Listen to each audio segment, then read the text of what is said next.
My name's Graham Boulter.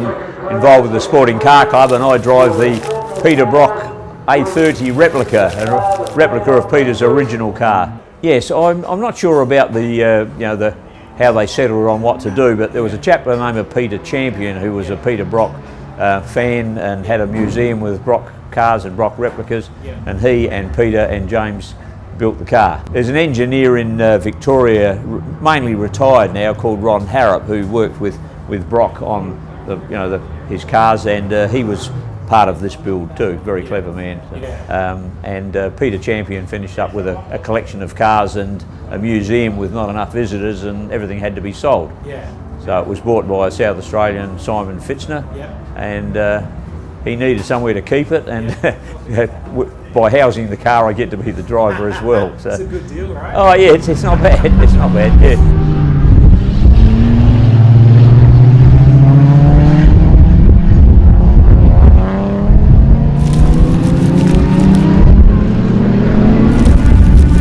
Well, it's a 1956 Austin A30, as was the original one, and it has a similar engine. It's a Holden 6-cylinder that were built in Holdens from 1964 onwards.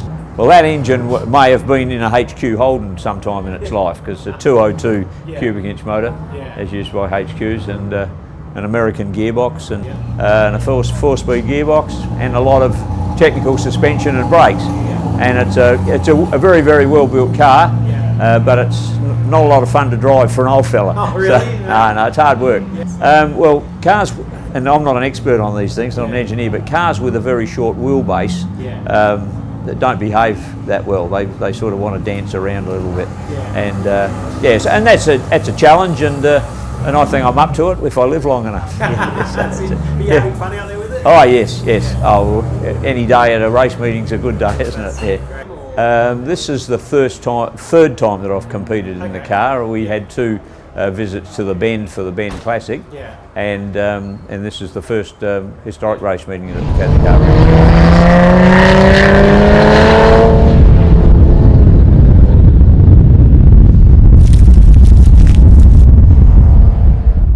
Yeah, and there's a bit of, there's a bit of nostalgia, I guess, driving the car like the great man drove, and there's a certain amount of pride there, and you know me from back in the HQ days. I don't mind a chat. Little kids, even young people, don't really remember Brocky's early days, but the old geezers do, and it's good to talk to them about it. Well, I could acknowledge the support of my colleague Mr. Porteous here, who makes sure I'm suited up and in the car at the right time, and if something breaks, Gavin can fix anything, and he does. So I'm very fortunate to have a friend like Gav.